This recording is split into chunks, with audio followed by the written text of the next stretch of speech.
You'll hear the couple saying, the person is totally not what I was looking for. I was looking for a loud person.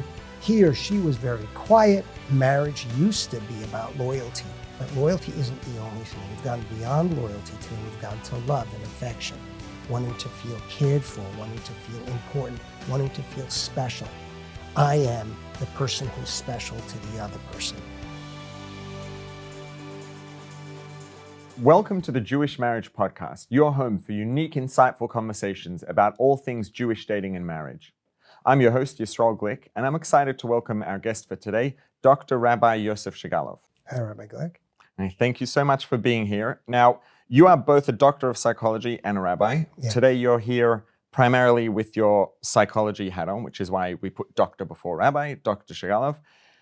Before we get into the conversation that we're here to have, which is about dating, about marriage, I want to just give some background, to give some context about why you're here, why we invited you to come and to be on the podcast. So just briefly, you are a doctor of psychology. You are a licensed and practicing psychologist in Twin Cities in Minnesota. Originally, you specialized in DBT, dialectical behavior therapy. And at that point in time, you had, I believe it was 4 practices or 4... We had 4 clinics, managed 21 employees and therapists. Wow. And that was the biggest DBT practice at the time in Minneapolis. It was the biggest private DBT practice. There was hospitals which provide DBT, but we were actually one of the first private clinics which started to provide DBT in a serious way. We began the process of getting DBT licensed as a specific service in Minneapolis. Really? Yes. Wow. And DBT it's something I've actually been learning a bit about recently. It's a therapy that was really, let's say, game-changing for a lot of people, often people with the most serious problems that weren't able to get help anywhere else. Even CBT wasn't helping, right? And DBT really came and changed the game for them. Is yes, that right? DBT took a therapy to the next step, which is that insight is very important. However, insight enough is not enough for behavior change for most people, and there needs to be an entire skill set which people are trained in. It also teaches the therapist the concept of boundaries and teaches clients the concept of boundaries, emotion regulation, distress tolerance, and the focus both on therapy and insight and also on very specific practical skills together really beneficial for clients who are struggling, who have never learned skills or have lost certain interpersonal skills and emotional skills because of the traumas which they've gone through in their life or because of their personality. So what this focuses on is the ability to understand what they're doing, why they're doing it, but also to provide a skill set along with that so that it's not just I'm aware of what I'm struggling with, but also how do I deal with it at the same time.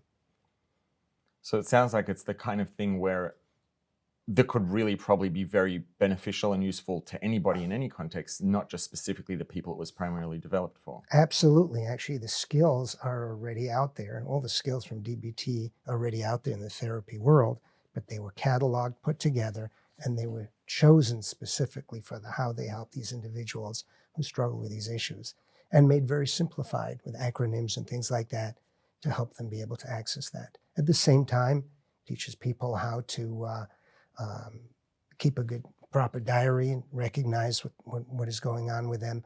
One of the biggest issues for DBT is to focus and to process what's been going on with a person, because these people are often suicidal or emotionally dysregulated. And once they're past that, they don't want to go back and look at that.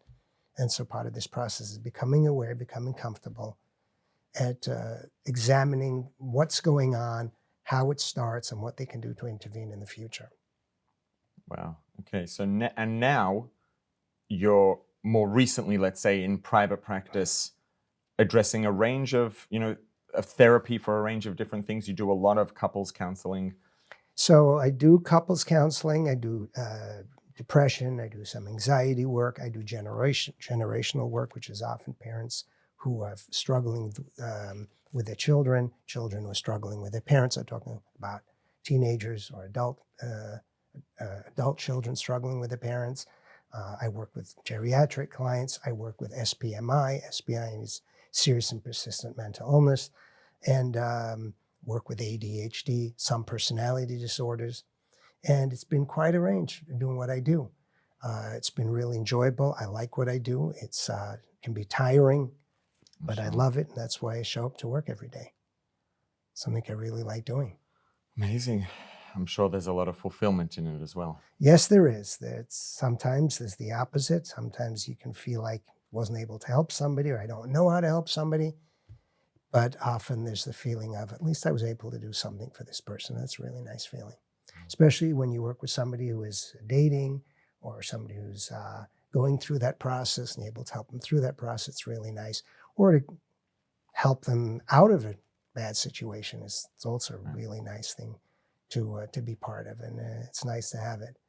Fortunately, I don't always hear the results of our work because people pay to come and talk to me, and when things are going well, they don't always come over and let you know. Make an appointment. But some people check in and say, "Thank you very much. I am where I am today because of you," and that really makes it all worthwhile. Amazing. I really do like that. Is there any sort of origin story to your career as a psychologist? Is there a specific reason that you pursued it, or something that happened that sort of landed you in this career? That's a good question. Very good question. I once met a woman in Toronto who told me that she came to our home, my parents' home, for Pesach. And when I was 14, I had announced at the table that I wanted to be a psychologist. She told me that. I had no idea of that story. I do know I was reading Chaim Patak's book, The Chosen or The Promise at the time, so that's very likely that I was affected by that. But I definitely was enamored by psychology as a kid.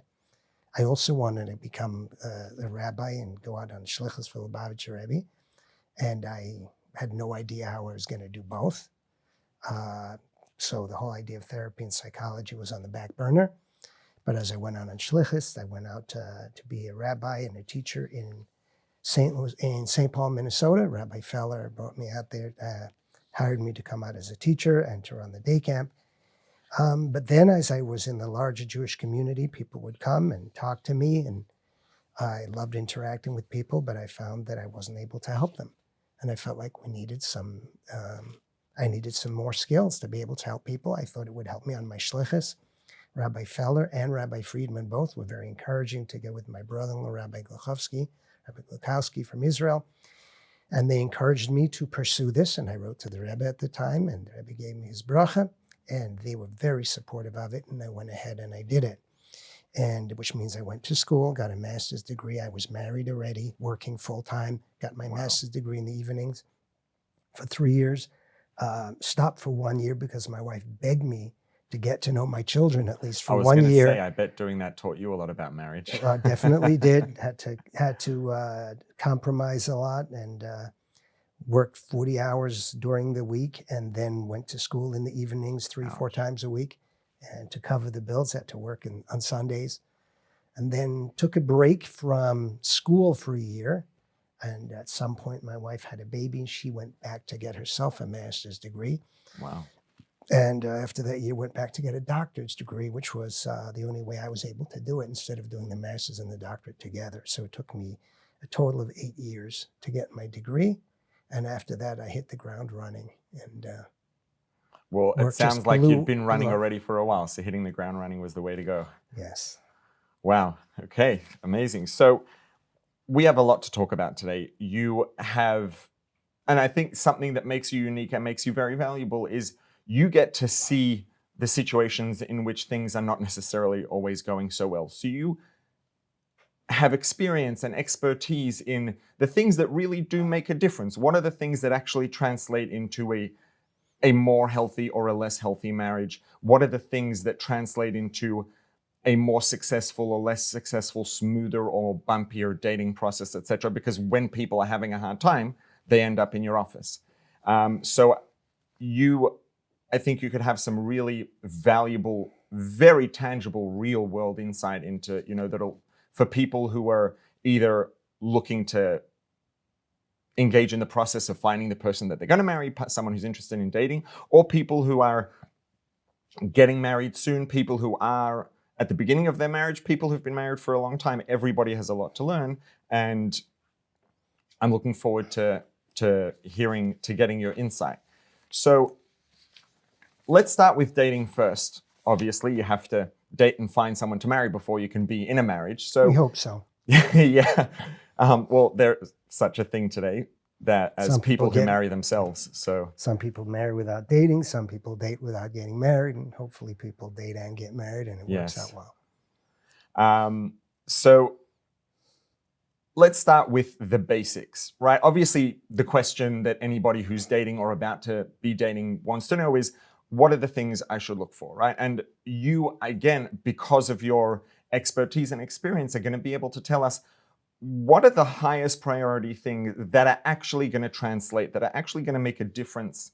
What are the things someone should look for in a person? What are the things someone should look for that are going to actually tell them this is the right person that you should marry? This is the right person you should be looking to spend the rest of your life with? That's a very good question. I think you summarized it very nicely. So I like to think of two things. I like to think of, number one, attraction or feeling emotion, feeling caring towards somebody. And the other one is values. I use the term values. You can use the term goals, whichever word you want to use. And to be able to figure that out, I think dating happens for some people when they know themselves very well. For other people, dating happens when they don't know themselves very well. Going through life, they're moving around, they're not really sure who they are. They may have what I call they may have formal goals. Formal goals they may know that they're religious. They may know that they want to become a doctor.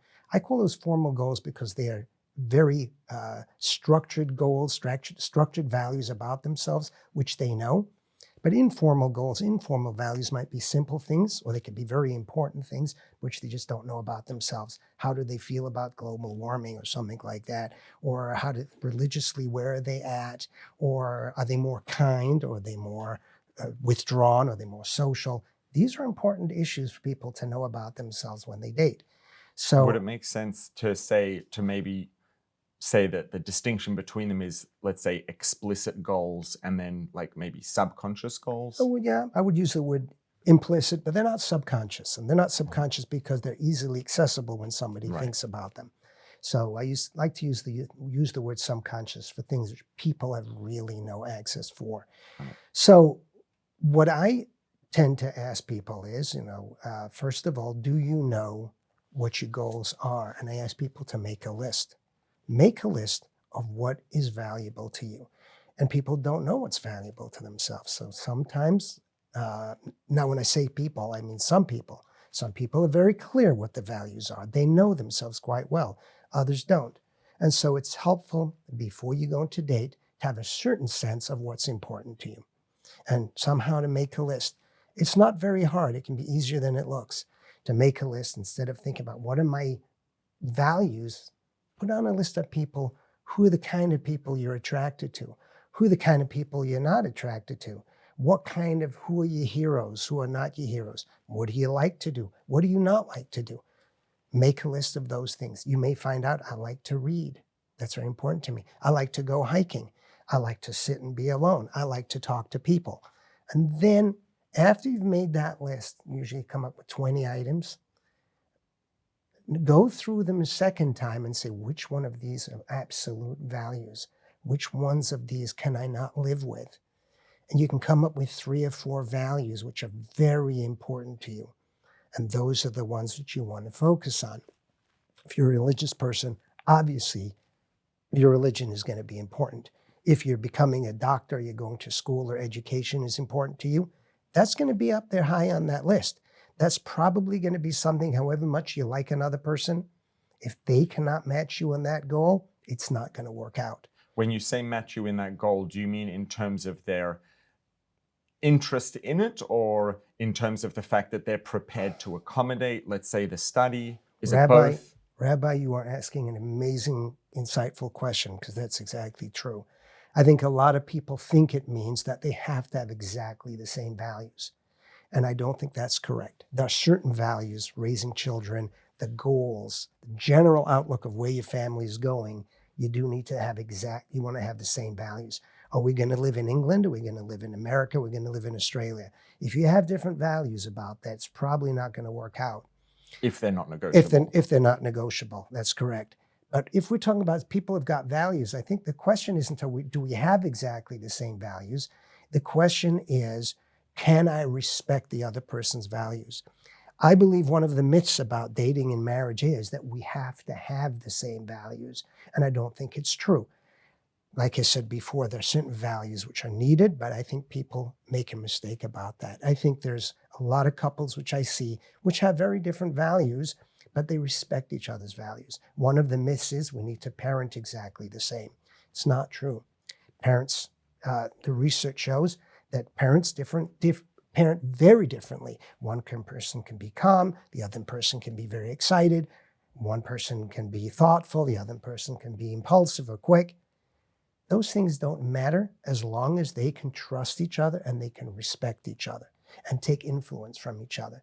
So if I am one way and my partner is willing to respect my way of doing things when I'm doing them, that will work out. So going back to the example of the doctor, if I'm understanding correctly, let's say someone who for them, and they're maybe in the process of already becoming a doctor, this is not something they're going to negotiate on. It doesn't necessarily mean they have to find someone who's interested in medicine, but they have to find someone who's going to be, let's say, able to accommodate or prepared to accommodate their pursuit of that career, because otherwise it's not going to be compatible practically. Absolutely. Somebody's going to be compatible to that. Somebody's willing maybe to learn. Somebody's willing to hear about that. Right. And maybe not. Maybe that's another point. They don't even need to be willing to hear about that, but are willing for their husband or their wife to be in medicine and support that and accept that and make that part of their family. That's another issue that you bring up, which is, people have different interests. We sometimes have over expectations about dates and about marriage, that we are going to be best of friends and we're going to share all of our interests together. And I don't think that's true. I think people who get into marriage have to recognize that marriage can't be everything. Marriage cannot be my best friend, my hiking partner, my medical partner, and everything else. We're looking for somebody who overall is somebody who I can enjoy, can be with, I feel respected, and I can respect them and they can respect me. We can raise a family together. I love to hike. My wife doesn't like to hike.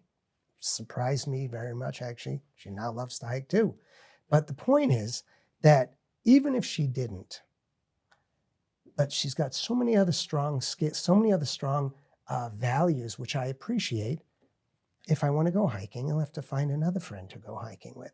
And the notion that I'm going to find the one person who's going to be able to match me with everything is not a healthy one. I think people have to then recognize that what are your core values? What's the general direction you want to go to? What is something you like, something you would like to have, and something you must have in your relationship? If you can like somebody, if you can respect someone, if they have similar goals for the direction you want to go in, you're looking at somebody who can be a great partner with you, especially if they respect you and you can respect them. Okay, so the way you worded that, right, a little earlier on you said that people think marriage has to be everything, right? And marriage isn't everything. It's not your friend. They don't have to be your best friend and your hiking partner, et cetera, et cetera, et cetera. That then maybe leads into the question, what is marriage, right? It's not everything. So what is it? What's the role that what is marriage doing for a person? What is it providing for you? It doesn't have to provide your friendship. It doesn't have to provide your hobbies. It doesn't have to provide your recreation, etc. What is it there to do for you? That's a very good question. And I think that's part of the question about your values. What are your values? What's interesting? What's important to you? That's number one. The second thing is, marriage used to be about loyalty. Two people who are loyal together, sticking together, having a family together, and creating a life with each other, life partners. It used to be based on loyalty. I am hoping that it's still based on loyalty today. But loyalty isn't the only thing. We've gone beyond loyalty today. We've gone to love and affection, wanting to feel cared for, wanting to feel important, wanting to feel special. I am the person who's special to the other person. The other person is special to me. This is what you find out when you go dating. Do I feel special? Do I feel good going out with this person? Does this person make me feel okay when I'm with them? And do I respect them? Can I like this person? Also, vulnerability is a very important thing. Vulnerability is allowing yourself to be honest and to be open and to grow with this other person. Do you feel safe with that person? Can you feel safe with them? Can they feel safe with you? I think is also a very important thing. And of course, if it's a traditional marriage, a traditional family, you want to raise children. Is this person going to be a good parent with me? Are we going to be able to make that happen? Do I respect them? It's a life partner. And a life partner is somebody you're going to come home to. You're going to feel safe, comfortable coming to this person. You're going to be safe growing together, taking influence from that person taking influence from you, and making space for each other. Can you elaborate on what you mean by taking influence from each other? Yeah, I think that a lot of people expect that they're going to find the person who's going to fit them perfectly, and so they don't have to make any change. Yeah, good luck with that. Exactly. I think the reality is, if you think you're not going to have to change your partner and you're going to find the perfect partner, and you found the perfect partner and you don't have to change, either you're dreaming or somebody's lying. That's not the case. I think the reality is we change. We take influence from each other. I'm willing to listen to what's important to the other person and make space for it. It may be something I never thought of in the past. When my wife says to me she wants to go to the mall with me, it's not something I'm interested in doing. By the way, it's not what my wife wants. But let's say, I was just going to say, did she already know that, or is she finding that out now? There you go. So, but the reality is, that's an example, or if my wife is interested in something I was never interested in, look, she's making space for me. She's learning about my life. She's learning about the things which are valuable to me. And in return, I do the same thing for her. I make space for these things in my world to be able to let her in and to be able to show my respect for her. Right. And so then in the beginning, it seems foreign to me. I have to practice, I have to learn. How do I make space for these things which to my spouse are important, whether it's history, or whether it's hiking, or whether it's dancing, or whether it's something else. These things may not interest me at all, but I like this person and I respect this person. So I am going to do my best over time to open myself up to some of these things so I can share her life with me. She is going to open herself up to try and make space for those things in her life so that she can share my life with her. She's going to find out more about them. Sometimes it works. Sometimes it doesn't work. But if it doesn't, we'll make it work anyway. And we'll look for other people to do those specific things with them. Okay, so you use the word, your choice of words, which is to take influence, right? That we could take influence from them, they can take influence from us. When you say take influence, I'm sort of getting the message that beyond just making space for the things that are important for each other, to me, it feels like it's indicating also hearing, let's say, with an intent to evolve and to change and to really take what they're saying on board and being influenced by each other. Would you say that's right? Yes. I think that when people date, they can sometimes become enamored with the other person, and they can lose a sense of what's valuable, forget what's valuable to them by becoming so attracted and so excited about somebody else. And what might happen is they forget what are their core values, believing that I love this person, it's going to be okay. And the truth of the matter is, it's not necessarily okay. Person needs to know their own values, needs to know what they are, needs to feel that there's some space made for those values. And it can also be the other way around, which is often you've got one partner who's very assertive about themselves, maybe even forceful without even recognizing it. But it's important for them to learn that we all need to take influence from our spouses in certain areas, need to recognize that influence is important, being open to other people's ideas. And this is hard because as single people, we structure and create and develop our lives around ourselves. Is it equally important for everyone? Is it like, are there some personalities that require more of their spouse, let's say, to take influence from them, and some people for whom it's not so important? Yes, that is true, but ultimately it's it's important for everybody, because at some point in your relationship, you're going to need to take influence, and you're going to want your spouse to take influence from you. There are certain things which ultimately are just who you are, and the other spouse is going to need to be able to accept that about you and recognize that they need to make space for that. And that's not very hard. I mean, the work is hard. You can't avoid work in a marriage, which is another point here, which is people often date expecting to avoid the hard work of marriage. I was actually planning to ask you about that. What are the things to look for to, let's say, give you an expectation or a good idea that marriage with this person is going to be smooth and it's going to avoid all the complications and all the things people always talk about, the challenges that come with marriage? Sounds like by the sound of things, the answer is the thing you can look for is to maybe wake up and stop dreaming. Well, that's one of the things to look for. Another thing to look for is when you talk to the other person, are you just listening? Are you just talking? If you're talking and the other person is able to listen and be able to hear, that's a sign that they're probably able to take influence.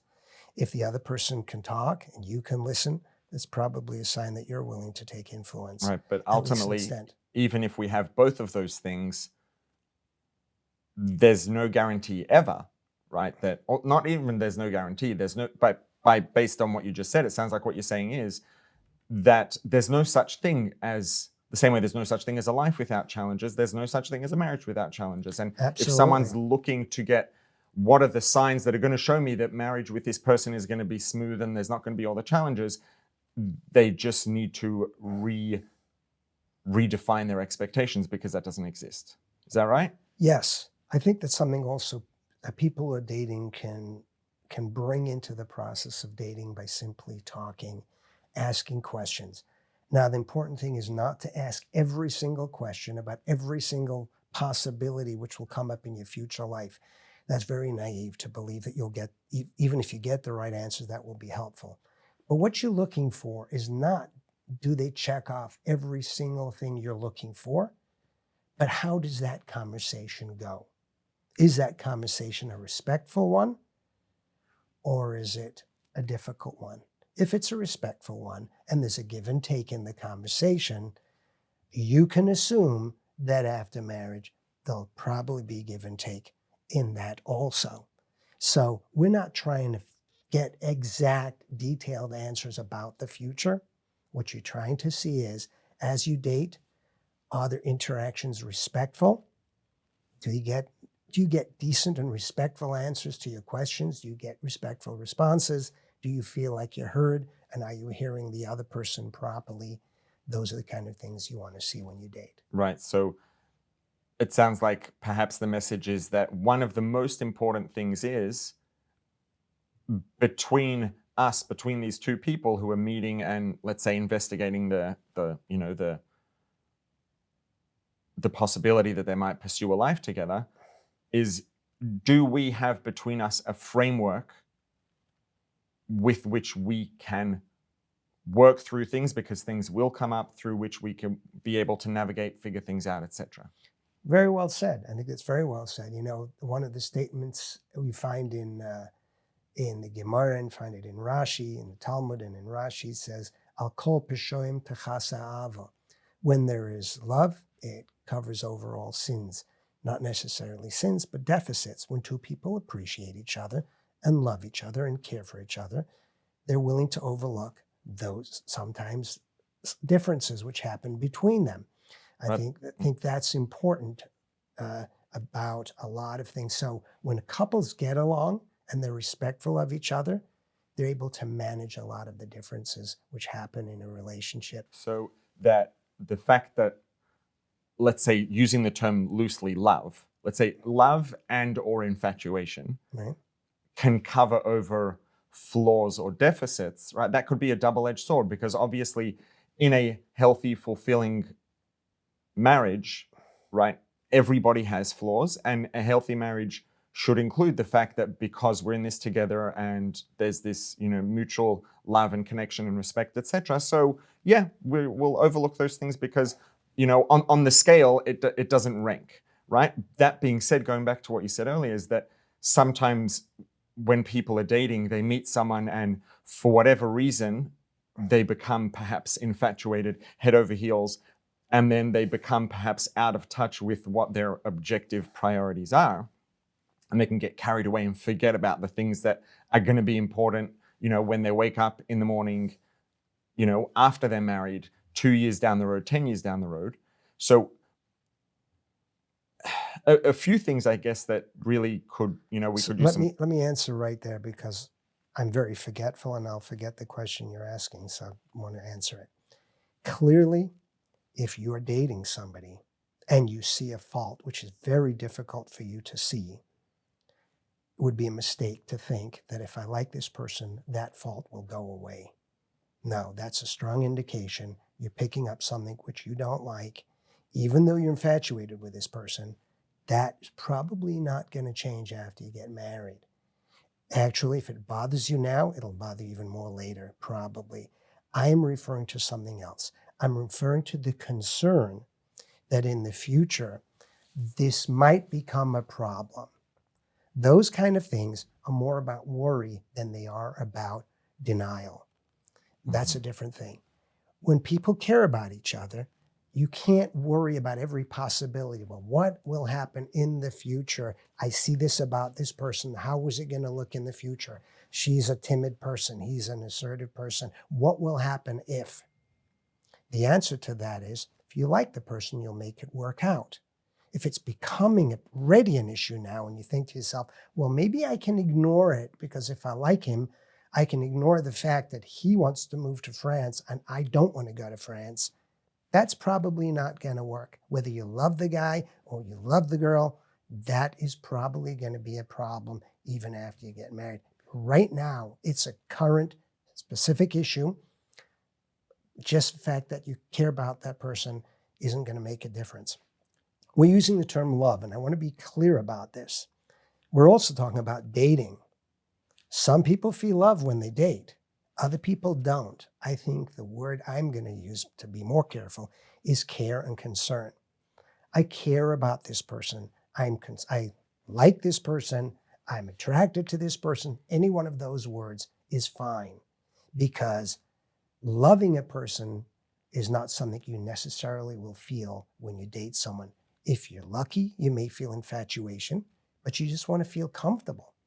Just feeling comfortable and safe with someone is often a sign that this is a beginning of a good relationship. Infatuation and loving someone when dating is less a sign of the values of the other person than it is of your personality and your personality responding to somebody else. Often you become love at first sight.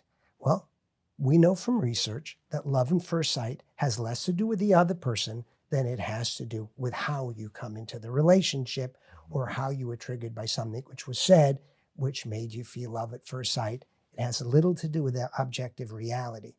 But So yes, would you say that the people who are prone to that are going to be prone to that with most of the people they meet?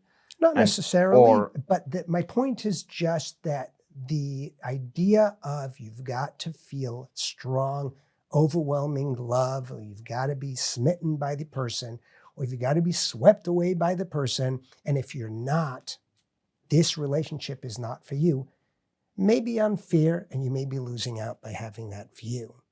Often, you just may be going out with somebody who's nice, who's kind, and feels like, yeah, this person feels okay to be around. I could live the rest of my life with this person. There's no big fireworks going off. But you know what? As time goes on, as life goes on, and the two of you build a life together, that is a seed which will grow into a lot more. So I'm just saying that it's important not to think that just because I'm not feeling it means that the relationship can't work out. It depends what you're not feeling. If you're feeling nothing, that's probably not a good sign. If you're feeling comfortable with a person, but it wasn't what you expected, that's an entirely different story.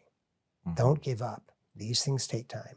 So on the flip side of that, the other side of that coin, if someone, let's say, by nature of their personality, tends to fall head over heels, they tend to get infatuated and lose sight of the things that are truly important, do you have any guidance for that person about what they could do to, to maybe protect themselves or to help reduce the likelihood that they end up in something that's not good for them because they got swept away by it? Often that is why people need to reach out and talk to somebody else, whether it's talking to a friend, talking to parents, talking to a therapist, talking to a coach, who's ever out there, talking to someone else and bouncing it off them.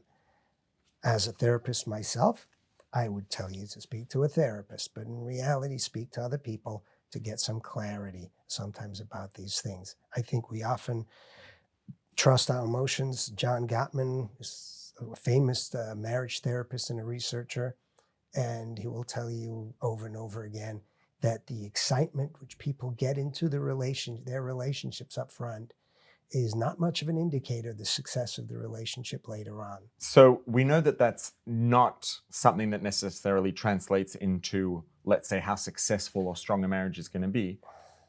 Coming back to, what seems to be one of the big themes here is that at the top of the list of things that does translate is values, right? Values is a very broad word.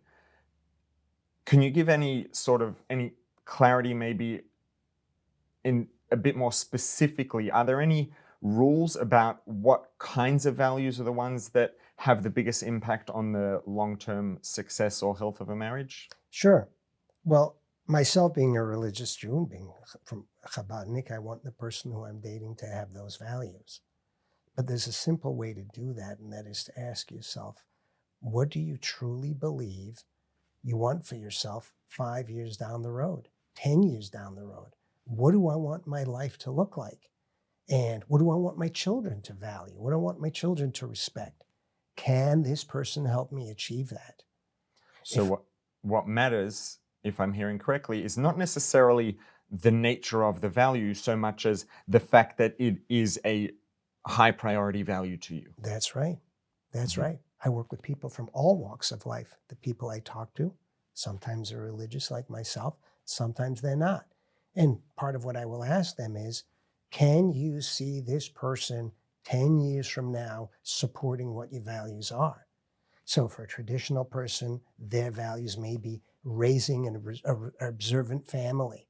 Can they see this person who they're with helping them in that goal in the future? We often get caught up in what I would call transient values, which are a value for me today. Can I have a good time with this person? Well, having a good time with this person, if that's your value of life, then that's going to be important for you. But if it's not the most important value of your life, it's nice that this person can have a good time with you, but it's more important, can they be a partner with you in their long-term goals? It's going to be a lot more isn't important. it essential to a healthy partnership that you have a good time together? Yes, but sometimes there are certain ways you can have a good time with or without that person. At least you want to know that you can enjoy the person's company. But it doesn't mean you have to share recreation. It doesn't have to mean that you share recreation unless recreation is the centerpiece of your relationship, of your life. I like to read. I like to learn. I might like to cook. These are important things to me, but they're not the most important things to me. The most important thing is the way I raise my family and the spiritual values I have. So if I'm dating somebody and they don't like to cook, they don't like to read history, or they don't like to do something else or don't like to bike, those are things that are going to be less. Those are what I call negotiable values. Those are values which we can work out. Either they will learn, or if they won't learn, I'll need to find other people to help me pursue those activities with. But I've got a person who's got the core values in line with me, and that's going to be important for me. And it goes back to this notion of a spouse is not going to be everything. The spouse is somebody where you're going to feel safe, you're going to feel loved, you're going to feel respected, and vice versa. And not that every single thing I want, I'm going to be able to do with this person. Right. And so that really seems like it brings together the two things you opened up with, right? Which is, you said that there's the values and then there's attraction, right? So I want to move a little bit more towards the attraction side of things. Let's call it attraction. We could call it chemistry. There are different things probably that, rank differently for different people in terms of what matters to them, in terms of, are they interested in this person? Do they feel attracted to them? Do they feel chemistry with them? Are there any sort of general rules about which parts of chemistry are the most important? What are the parts of attraction or interest, or the kinds of attraction or interest that are most important? There's aesthetics, there's personality, there's, I guess, comfort, safety.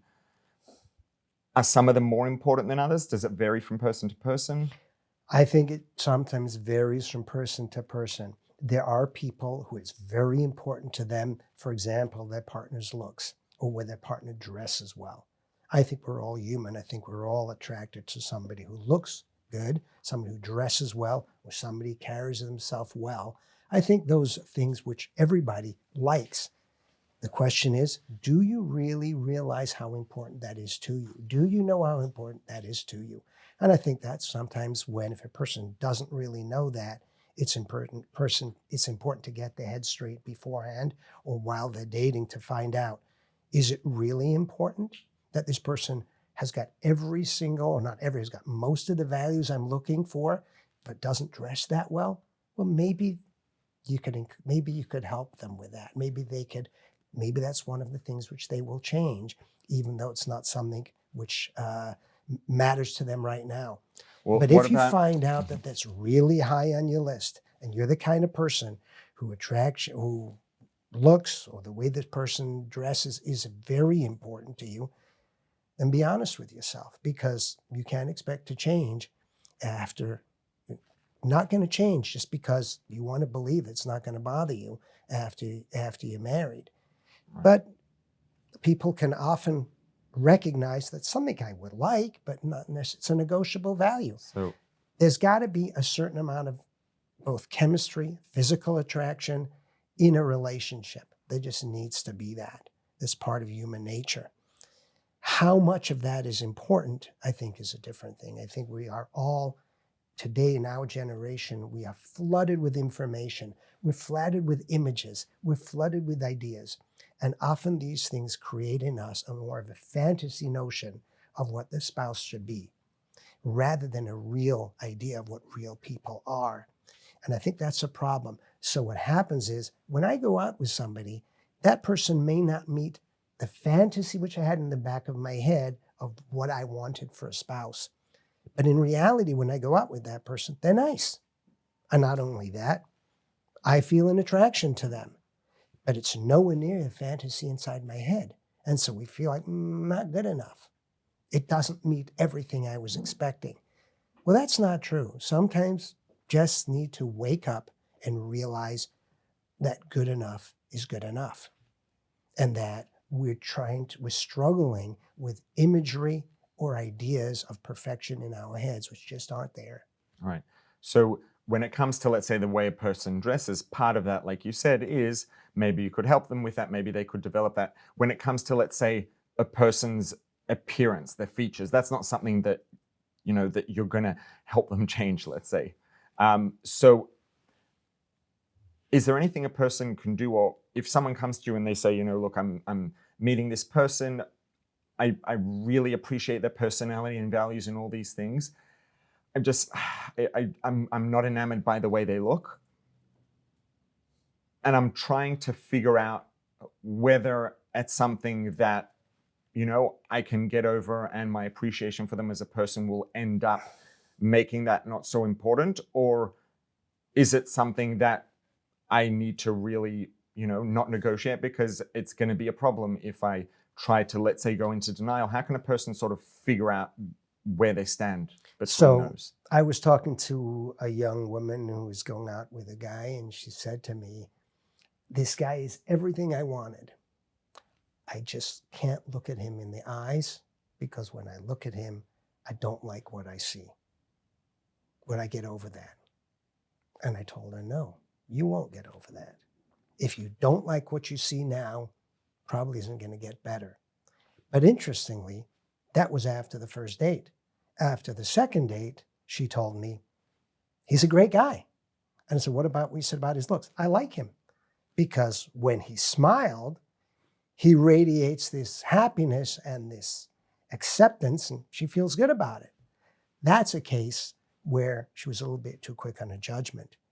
I see the other times when a guy can go out with somebody and 4 or 5 times later he says to me, I can't get past something I see. I just don't like it.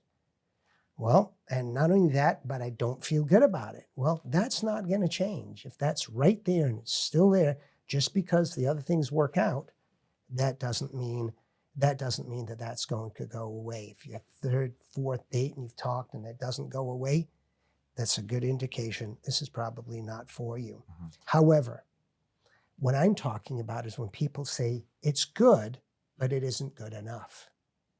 That's what I'm talking about when I say, no, that's just a problem between fantasy and reality. Sometimes we need to recognize that the ideas which we've got in our head are a little bit unrealistic. If this person in front of me feels good and it's working, if I'm thinking about other people, I'm going to be thinking maybe, well, it's good, but I want something better. So that's maybe you're going to miss the person who's for you. No, because there's always the possibility of something There's always the possibility of somebody better. That's right. Go out with this person as if they're the only person in the world. Can I like this person? Can it work? So if we want to try to sort of put a bow and, bring this all together, would you say that this is an accurate way of summarizing? If someone says, okay, I know chemistry is important, I know attraction is important, I want to know, what does that actually look like? What is the level of attraction or chemistry that is necessary and that I need to have versus what's, the fantasy that's not part of reality when I'm getting to know someone and deciding to embark on this journey with them? Would you say that it's more or less accurate to say that what chemistry, healthy chemistry at this stage in a relationship, at the dating stage, looks like is you enjoy their company, you feel comfortable, you feel safe, and you look forward to seeing them again, more or less? Yes, and that generally speaking, those values which are serious to you, they have in common, or they respect them and willing to support them. So if we wanted to really summarize, what are the things you need to find versus the things that you don't? Step one is the person who's looking has to have clarity. What are the things that are most important to me that are not negotiable, whether it's religion, whether it's personality, whether it's career, all of the above? What are the things that are very important for me that that are priorities in my life looking forward, and versus things that I would like but could be negotiable? And do I enjoy spending time with this person? Do I enjoy looking in their eyes while I'm talking to them, obviously, so there's, we don't have that issue. And this is someone with whom I think I share enough mutual respect that we can work on things, we can get through things. We don't have to anticipate everything that will come up because that's life. But I feel that we can work together as a team and get through things, make it happen. We like each other. That pretty much says we're good to go, and everything beyond that is just unrealistic expectations. Would you say that's more or less right? Yes, I want to say one thing about personality, however. I'm referring to character, not personality. Character is usually things like what they believe in, what's important to them. Personality is different. I think people have a sense of what personality they want. I want somebody who's outgoing. I want somebody who's quiet. I want somebody who's loud. And if they don't have a sense before, they'll find out when they meet the person if they like them or not. That's right. Or whether they're comfortable with that. Right. Or even more so, not if they're comfortable with it, whether it's something which they're used to. And I think because it's not what they were expecting, they may think it's not for me. I like this person, but they may be a little bit too loud. I wasn't expecting a loud person. This person is quiet. I wasn't expecting a quiet person. I like everything about them, but their personality is not what I expected. Well, many marriages work when people's personalities are different. If there's an attraction there, if they have similar values. And it doesn't necessarily mean that it will or will not work out just because they are the personality you were looking for. I think that is something which is easily manageable, not easily, but it's something which is manageable and can be done if there's respect there. Yes, you can often, healthy marriages and very successful marriages, you'll hear the couple saying, the person is totally not what I was looking for. I was looking for a loud person. He or she was very quiet. But wow, this relationship worked because I was looking for somebody who would supplement me. I was looking for the person who would fix me, give me what I don't have, or who would be the perfect partner with me. But you know what? I realized I didn't need that. I realized that I'll need to take care of that on my own. But there was enough going for the two of us, even if their personality wasn't what I was expecting, but there was enough to value in this person. I like this person. Because I hear a lot of young people, whether it's men or women, who say, I like everything about the person, but it's not what I expected. I wanted them to be loud, quiet, outgoing, or this or that, or the other one, or speak Spanish, or So the answer to that is your expectations are irrelevant. Is it right. working? Is it working? Exactly. Got it. Is it working? Do you feel something for this person? Are the values there? That's the hard work of marriage. Whether you feel like everything is working before you get married, you're going to have to work things out It's anyway. going to be there anyway. Going to be there anyway. Got it. If Wow. you can't stand these things, if these things bother you in a big way, there's an absolute intolerance of these things, then of course you don't want to continue with a relationship. But if you're just saying it's not what I expected, I was looking for this because I thought this would be very helpful to me, and it's not there, that might be a mistake to overlook this person or to not continue the relationship just because they weren't what you were expecting. They're not like my mother, or they're exactly like my mother or my father, whoever it might be. Or they're only 45% and not 48% like them. Exactly. Right. So, okay, I think this is going to be really, really helpful to a lot of people. Thank you very much. I just want to tie up with one question. Sure. If you had to pick your number one top piece of advice for someone who is in the process of dating, about to start dating, what would your number one piece of advice be? Be open. Oh, I didn't see that coming, but I'm Be open. Be open to new experience. Be open to the unexpected. Hold on to what you believe in, but be open to the unexpected. I like it. Thank you very much. Thank you again. On behalf of myself and the listeners and the viewers, thank you very, very much. Rabbi Glick, thank you very much for having me here. I appreciate this. It's been very enjoyable, and I want to thank all of the staff here who've made this happen. It's been really enjoyable being here.